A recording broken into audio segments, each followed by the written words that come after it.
à tous et bienvenue dans ce nouveau live. Aujourd'hui, je suis accompagnée de Thaïs Lamotte de Roseau Coaching. Voilà, salut Thaïs. Salut. Alors aujourd'hui, on va faire un live sur le sujet comment booster sa force mentale. Et donc Thaïs est mon invitée puisque c'est l'experte sur le sujet. Elle est coach en préparation mentale et elle va vous parler de son expertise. Alors tout d'abord Thaïs, est-ce que tu peux te présenter rapidement, nous dire qui tu es, quel est ton métier, quel est ton parcours? Alors oui, donc je suis Thaïs Lamotte. J'ai fondé Roseau Coaching, j'ai 35 ans. Et je suis effectivement préparatrice mentale, experte méthode Target. Alors, pour ce qui est de mon activité, j'accompagne des personnes ou des groupes en prévision d'un événement ponctuel ou alors de manière plus générale sur leur pratique. Ça veut dire, que j'optimise leur performance, que je les questionne sur leur posture face aux défis, aux challenges qu'ils ont à relever. Ok. Ça marche. Et du coup, c'est quoi le profil de tes clients? Est-ce que c'est plutôt des hommes, des femmes? Est-ce qu'il y a une catégorie d'âge? Alors, le profil, il est assez varié, mais c'est lié à la méthode que j'utilise. Toute personne qui se questionne sur sa performance, qui a des défis à relever, mais du type examen, prise de parole, ils vont venir vers moi et la méthode que j'utilise est justement faite pour accueillir tout type de profil. D'accord. Et ça, c'est vraiment important. Tout le monde peut s'y insérer. C'est une méthode qui vient du sport de haut niveau, mais qui en même temps a créé un système pour qu'on puisse tous s'y reconnaître et trouver son cheminement en particulier à l'intérieur de ça. Les profils, ça peut aller du salarié au dirigeant d'entreprise, aux jeunes start-upers. J'ai eu jusque-là des gens dans la santé, dans la recherche, la science, des littéraires, des scientifiques, des personnes qui travaillent dans l'informatique, le juridique. Donc, c'est vraiment très, très varié. Par contre, ils se rejoignent tous à un endroit. C'est souvent des profils qui donc sont désireux de questionner leur pratique, désireux d'optimiser certaines tendances qu'ils ont. Okay. C'est des gens assez proactifs. Jusque-là, j'ai la chance, c'est souvent des gens compétents qui veulent devenir un petit peu plus, ou alors qui ont progressé, qui se retrouvent stagnés, soit pour des raisons internes, soit externes, et qui ont besoin du coup d'outils que je veux leur fournir pour débloquer la situation, ou alors pour relancer un peu l'élan, le plaisir dans ce qu'ils font. D'accord. Ok.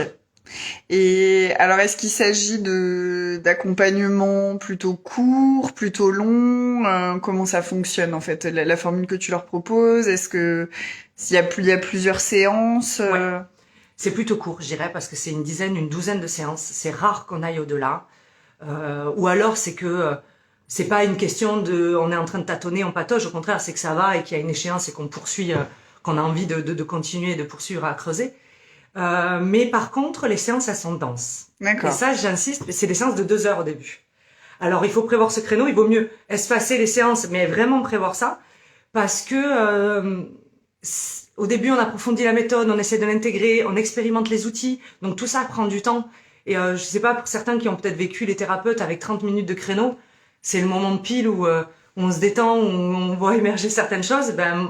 Moi, j'aime bien quand on tire le fil à partir de ce moment-là. Ouais. Et donc, puis en plus, si on travaille sur des problématiques de concentration, 30 minutes, ça aurait pas de sens. Donc vraiment, 2 heures, c'est pas mal, mais après, on gagne en efficacité. Une fois que la méthode, elle est acquise, qu'elle est intégrée, qu'on parle le même vocabulaire, on peut arriver à des séances d'1 heure et demie, 1 heure et quart, voire 1 heure à la fin. D'accord, donc c'est 10 ou 12 séances de 2 heures? Oui. Ok. Oui, donc c'est quand même assez conséquent en termes de durée, parce que les 12 séances, elles sont échelonnées sur combien de temps? Il faut le penser sur 1 an. Après, tout dépend de l'échéance. Non, mais c'est vrai. Non, mais sur 1 an, pour pas que ça soit massif, pour que les gens aient le temps d'intégrer. Parce qu'en fait, on fournit des outils, mais il y a un entraînement mental. Donc, il faut qu'il y ait un interséance conséquent. D'accord. Il faut qu'on puisse entraîner les outils, les assimiler, ajuster l'entraînement. Mais s'il y a une échéance, par exemple, dans 4 mois, on va moduler la chose et les fréquences. Et en général, là, on arrive à en caler 6-8. D'accord. C'est important. Mais 10, c'est pour viser un peu l'autonomie. D'accord. Qui est recherché avec le coaching. D'accord. Ok. Et est-ce qu'il y a des événements ou des traumatismes qui peuvent bloquer tes clients et les empêcher d'exploiter tout leur potentiel? Est-ce que éventuellement tu peux nous donner des exemples de mauvaises expériences qui est généralement à l'origine du problème de blocage, enfin en tout cas qui les empêche de vraiment booster leur force mentale? Ouais. Bon alors Oui, ça c'est une chouette question, comme les autres. Comme les autres. Non, parce qu'en fait, elle m'amène à un point qui est souvent évoqué, qui est souvent relevé dans les entretiens. C'est la différence entre la thérapie et l'accompagnement, la préparation mentale. En fait, la thérapie, elle est vraiment tournée vers le passé. On va aller creuser les solutions, on va essayer d'aller trouver la cause plutôt que les solutions, pardon. On va essayer d'aller chercher les raisons qui vont pousser tel ou tel comportement au mal-être, et voilà. Et nous, en prépa mentale, alors c'est différent, c'est très bien la thérapie, mais la prépa mentale, on est plutôt tourné vers le présent. La finalité de tous les accompagnements, c'est la concentration sur le présent. Ça veut dire quoi? Ça veut dire qu'on va questionner la posture de la personne face à ce présent. Automatiquement, sa posture, elle va être formatée par le passé. Elle va être formatée par des événements. La façon dont il a perçu telle ou telle action, réussie ou moins réussie, confortable ou pas confortable. Et en plus, on a une mémoire un peu sélective. Souvent, on retient un peu plus les actions vécues plutôt négativement. Ouais. Donc, on va essayer de travailler par l'imagerie mentale, par le questionnement, comment faire un petit reset, nettoyer un peu tout ça, pour revenir face à ce présent, finalement un peu plus juste par rapport à nos propres compétences. On va retrouver un peu de lucidité face à soi-même, ce qu'on est capable de donner, et on va arriver un peu neutre. Et c'est l'idée. Comme ça, on peut aussi se projeter, on peut jouer sur tous les temps, on peut se passé, ce présent, ce futur, les projets à venir et tout ça. Donc, en prépa mentale, on travaille sur les 3 temps, mais c'est toujours au service du présent. C'est vraiment... Et du coup, les événements, pardon, pour répondre à la question, les événements marquants. Les événements marquants, il y en a de toutes sortes, parce que souvent, les blocages qu'on a dans le pro, ça peut être des événements intimes.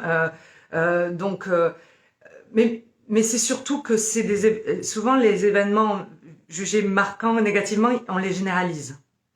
Donc nous, on va travailler un peu à leur redonner leur juste mesure.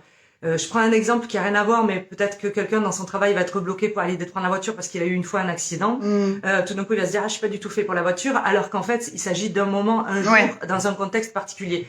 Donc, mais ça peut être aussi des mauvaises expériences au travail, ça peut être une prise de parole qui a été totalement foirée une fois. Alors ça, c'est un exemple qui revient assez souvent chez mes clients, des clients qui se bloquent complètement par rapport à ça en disant, bah alors moi, la prise de parole, vraiment, c'est pas possible, c'est pas pour moi, je suis mauvais. Et je sais que souvent quand on creuse, je leur dis mais en fait il y a eu combien de mauvaises expériences pour en revenir.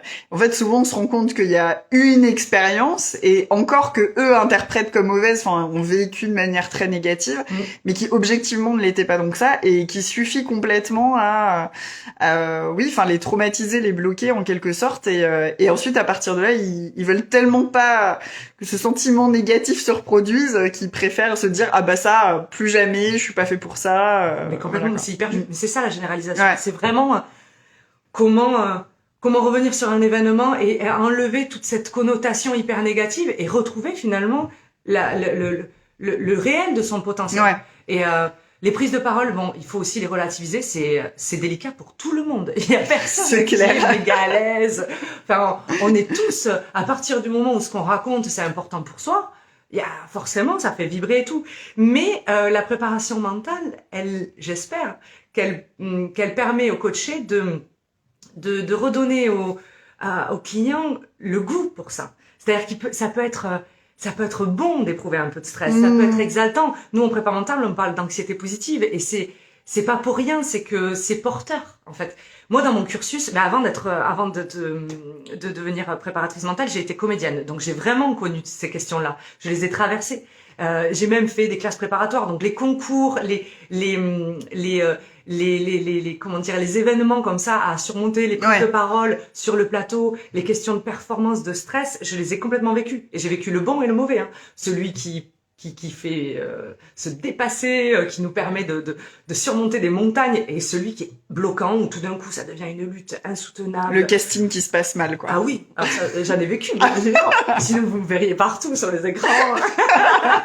non, mais bien sûr, après c'est toujours particulier les castings. Mais voilà, mais en tout cas c'est une épreuve parmi tant d'autres, mais qui me permet en plus de comprendre un peu ce que traversent les coachés, parce que toutes ces questions-là de rapport au défi, de performance, c'est quel que soit le milieu dans lequel on gravite, c'est les mêmes pour tout le monde. Du sportif à l'entrepreneur, enfin, je veux dire, toutes moi je viens du milieu artistique, mais c'est vraiment le même regard finalement porté sur soi, les mêmes freins, les mêmes blocages. On va agir aux mêmes endroits. C'est c'est important de comprendre ça. Et moi, je l'ai vraiment vécu sur le terrain, donc c'est plutôt cool, ça fait écho. Je crois que je comprends un peu ce qu'ils traversent. Mais d'ailleurs, je vais vous faire une petite confidence, parce que ça peut donner l'impression que Thaïs et moi, on est super à l'aise dans la prise de parole en public. En vérité, juste avant ce live, bah voilà quoi, on sent un petit peu le palpitant qui s'emballe, voilà, comme tu dis, l'anxiété positive. Moi, j'appelle ça, voilà, la petite adrénaline de passage, mais finalement, c'est quelque chose qu'on ressent tous et qui nous challenge tous finalement. Ouais, et qui est addictif. Oui, qui peut l'être, tout à fait. Qui peut être addictif. Tant que c'est pas vécu de manière inconfortable et que ça nous empêche pas de déployer notre potentiel, on est au bon endroit. On a tous besoin de défis. On a tous besoin de ces petits challenges. Et c'est ce qui fait vibrer, ça participe aussi au plaisir. Et il n'y a pas de performance durable sans plaisir. Donc vraiment, tous ces questionnements-là, et celui qu'on est en train de vivre là, c'est l'illustration parfaite. Mais c'est plaisant et ça nous permet vraiment d'aller plus loin. Ok, ça marche. Alors, est-ce que tu peux nous donner un exemple, par exemple, d'un exercice que tu fais avec tes clients pour les aider à booster leur force mentale? Oui. J'en ai plein. Moi, ma méthode a 60 outils. Allez, vas-y.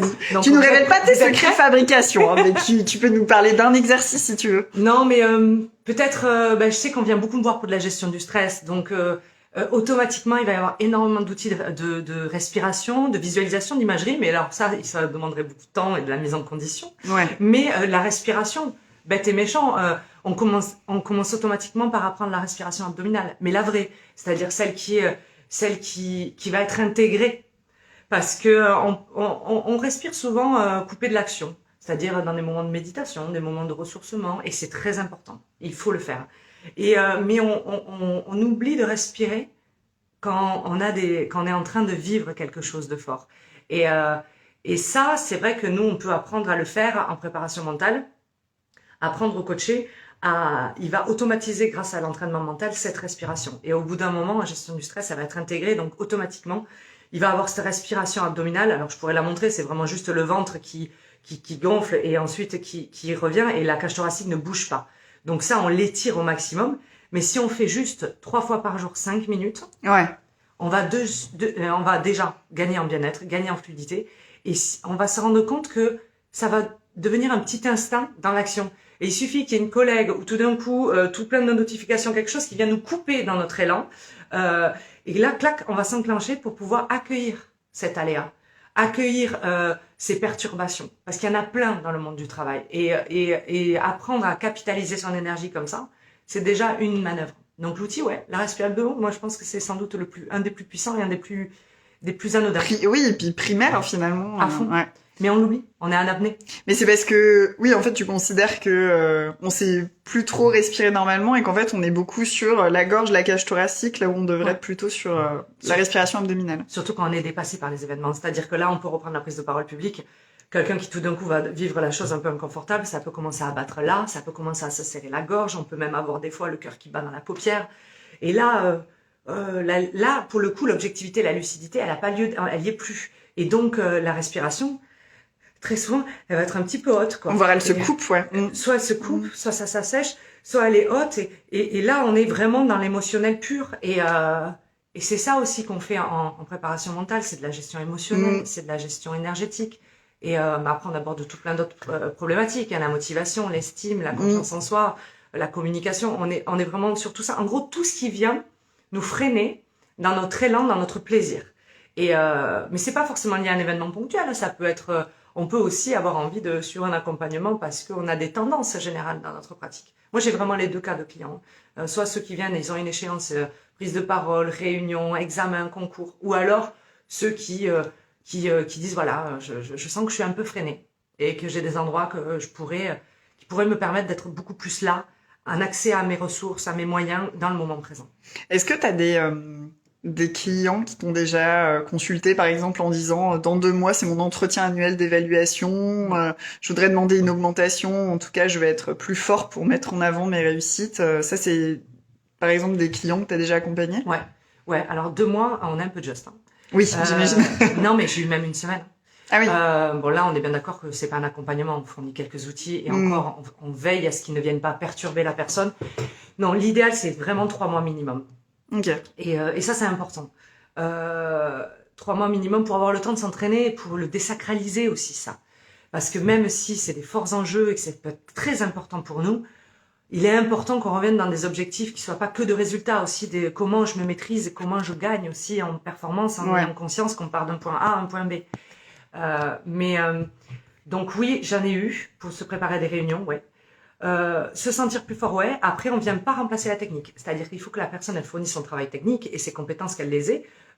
Nous, en fait, on vient asseoir cette compétence, la consolider, permettre à la personne d'avoir, au moment où elle le veut, un accès à ses compétences. Ça vient pas remplacer tout le boulot qu'elle va fournir pour pouvoir être capable de répondre aux questions, nanana.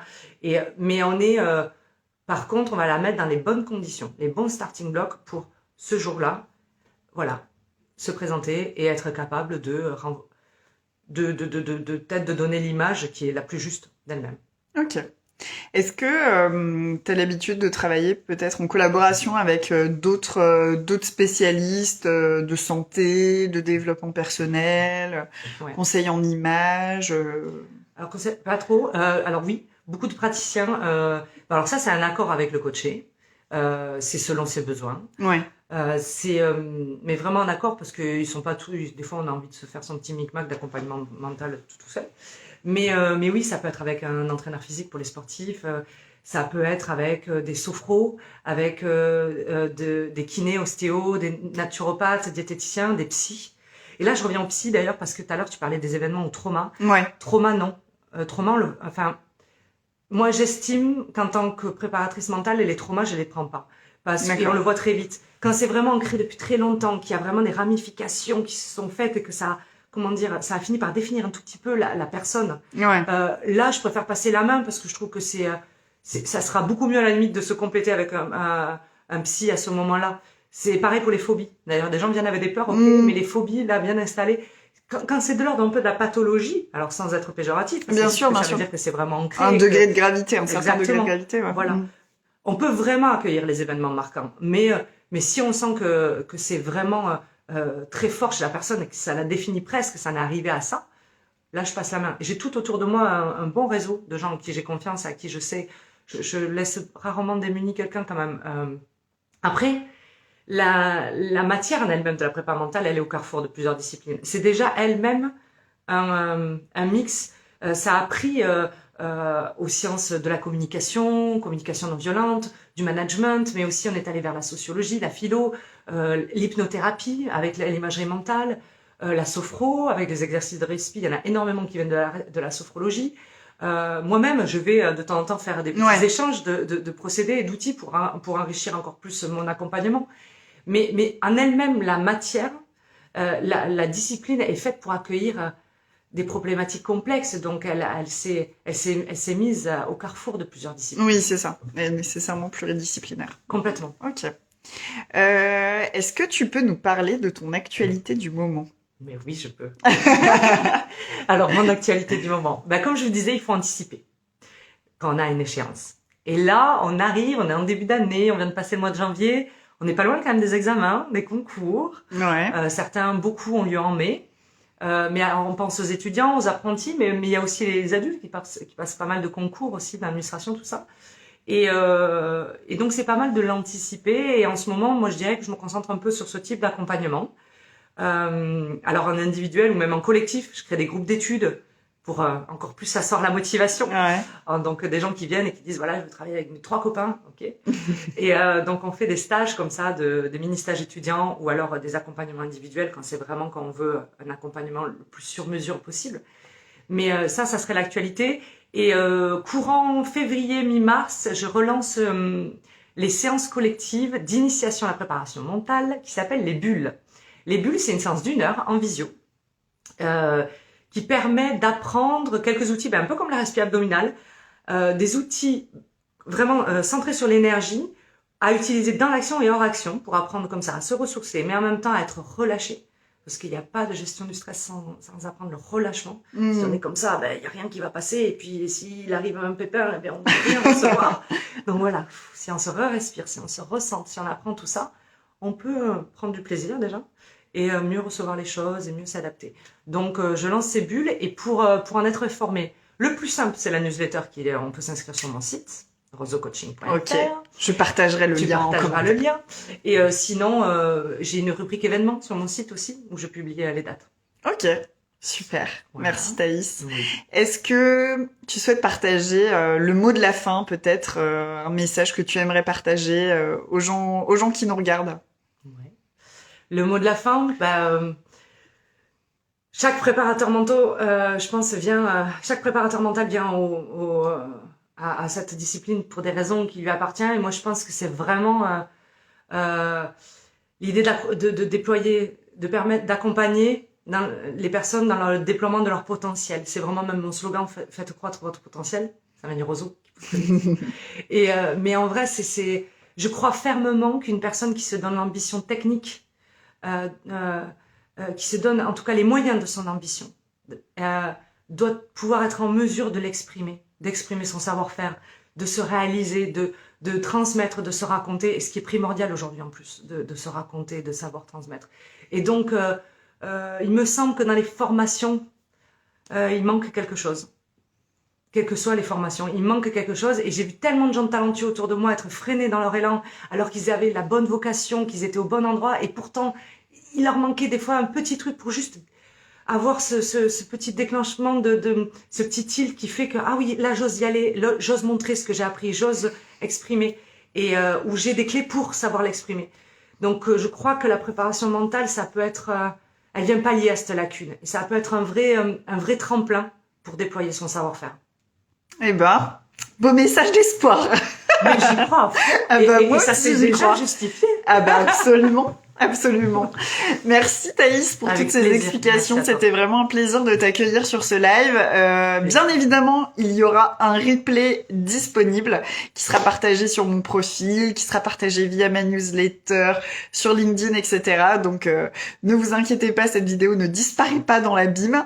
Vous pourrez tout à fait la regarder à nouveau. Et si vous avez des questions, surtout n'hésitez pas à les poser en commentaire de cette vidéo ou à prendre directement en contact avec Thaïs qui vous répondra avec plaisir. Oui. Merci à tous d'avoir suivi ce live et à bientôt.